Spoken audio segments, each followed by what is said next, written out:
Informasi bocoran jadwal pencairan PKH dan BPNT tahap pertama di tahun 2024 sudah diumumkan oleh Kementerian Keuangan Republik Indonesia. Nah, kira-kira kapan ya teman-teman bocoran pencairan PKH tersebut? Simak terus. Nah, oke teman-teman, sebelum pada pengumuman jadwal pencairan PKH tahap pertama di tahun 2024, di sini saya ingin mengingatkan kembali ya kepada para KPM semuanya dimanapun kalian berada. Baik itu KPM PKH maupun KPM BPNT dan bantuan lainnya. Nah, mohon dipahami dan dimengerti ya teman-teman mulai dari sekarang bahwasanya pada nanti di tahun 2024 para KPM penerima bansos jangan terlalu berharap pada bantuan sosial ya teman-teman. Nah, sebab banyak kemungkinan KPM yang cair bisa saja nanti tidak cair.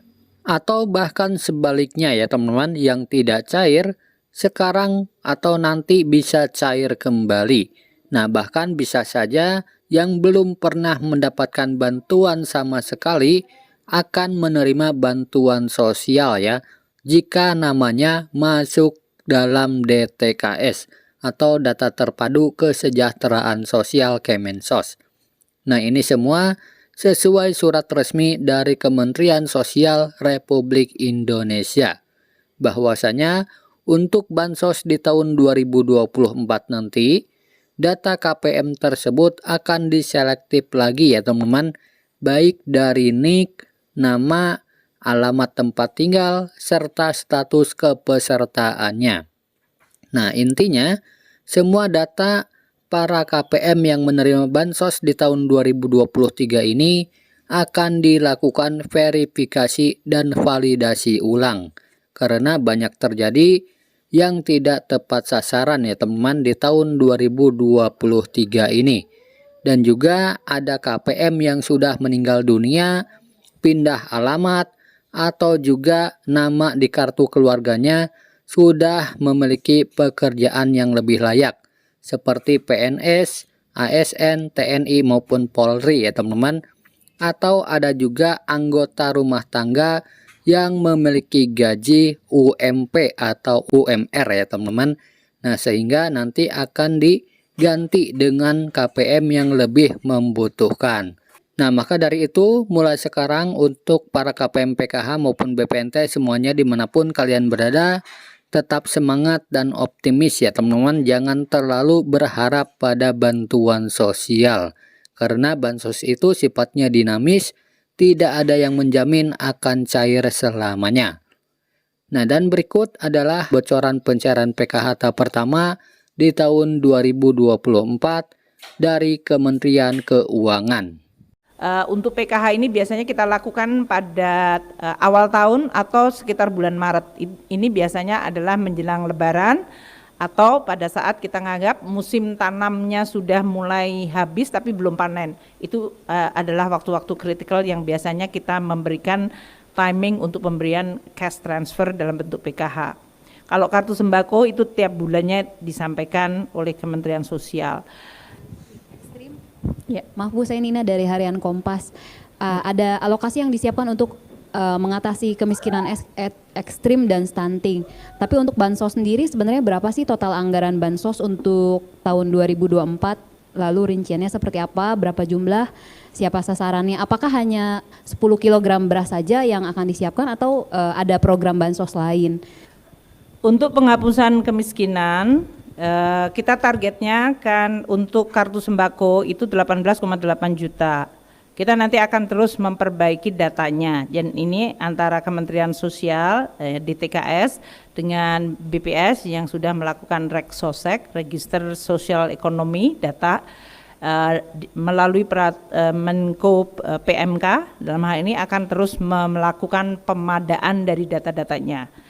Ini adalah target untuk sembako. Untuk sembako ini seperti tahun 2023, kalau terjadi sesuatu yang dianggap menjustify untuk memberikan tambahan, seperti tahun 2023 waktu itu menjelang Lebaran, Kita juga untuk membantu waktu itu harga telur dan ayam jatuh, maka kita kemudian memberikan bantuan dalam bentuk tambahan sembako untuk 3 bulan di sekitar bulan Lebaran.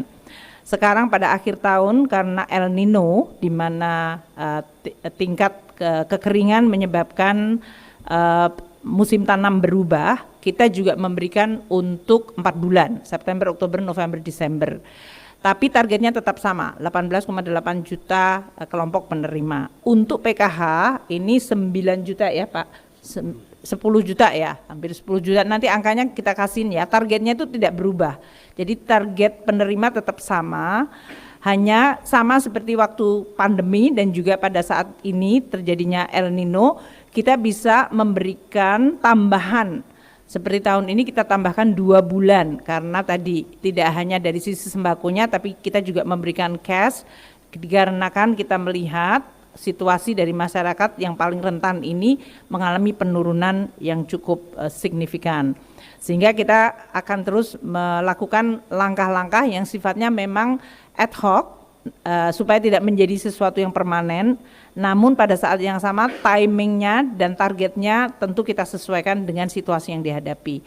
Untuk 2024 juga akan sama, 496,8 triliun ini termasuk untuk PKH tadi. Biasanya kita tiap bulan menyampaikan di dalam alkunya nanti.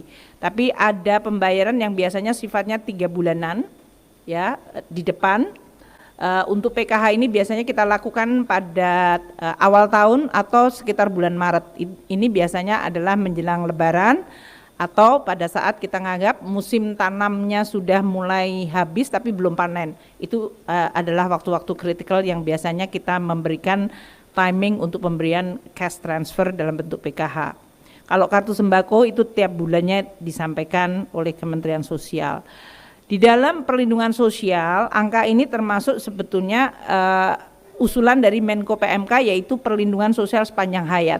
Jadi di dalamnya termasuk dari mulai stunting itu nanti kesehatan, tapi pemberian untuk PAUD yaitu dari saat sebelum dia produktif, sekolah, pada saat dia sekolah, dalam hal ini mereka mendapatkan dukungan untuk keluarga-keluarga yang rentan dan miskin, dan nanti untuk lansia, keluarga yang memiliki lansia karena adanya aging, sudah mulai adanya kecenderungan aging. Ini yang akan kita cover di dalam perlindungan sosial. Nah, jadi itu ya teman-teman informasi pengumuman pencairan bantuan PKH tahap pertama di tahun 2024 dari Kementerian Keuangan.